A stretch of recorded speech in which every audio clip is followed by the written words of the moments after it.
Peru votes Sunday in one of the most fiercely contested elections in recent years. Polling suggests that Keiko Fujimori, the daughter of the jailed former president Alberto Fujimori, with a big lead, but not a majority. The race for second place, well, it's wide open. CCTV's Dan Collyns is in Lima. Fujimori is a name which gives rise to devotion or loathing, almost in equal measure. Here in Cajamarquilla, on the fringes of the capital, the support for the heiress to the Fujimori dynasty, Keiko, is absolute. To these voters, Alberto Fujimori saved Peru from economic ruin and terrorism in the 1990s. For some of that time, his daughter Keiko served as his first lady. Just as we defeated terrorism, we have the capacity and the will to defeat crime. Her campaign has drawn voters from all social classes, but particularly among the poor. I support Keiko, firstly because she's a woman, and secondly because her policies focus on what we really need, security most of all.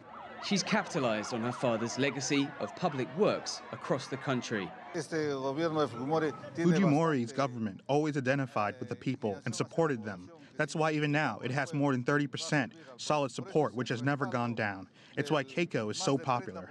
It's places like this on Lima's poor outskirts where Keiko Fujimori is hugely popular. She's built up a wide network of grassroots support around the country. But some analysts say it might not be enough to win her this election. On Tuesday, some 30,000 people marched against Keiko Fujimori's candidacy on the 24th anniversary of a coup staged by her father. It laid bare just how the surname Fujimori continues to divide the nation. I believe that Fujimori was the worst leader this country has ever had, and now Keiko wants to continue it. That's something we can't allow.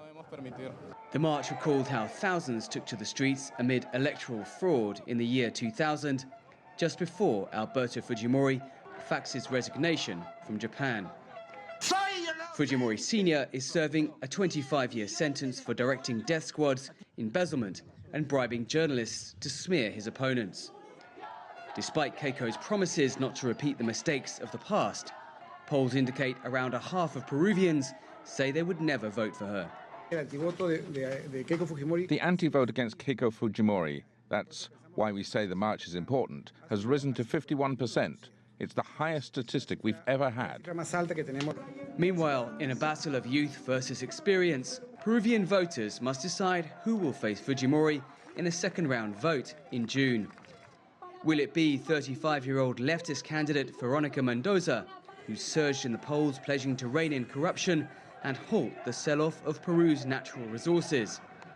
Or the investors' favorite, 77-year-old Pedro Pablo Kuczynski, known as PPK, campaigning as a steady hand on the economy? Pollsters say both are statistically tied in second place as Peruvians head to the polls. Dan Collyns, CCTV, Lima.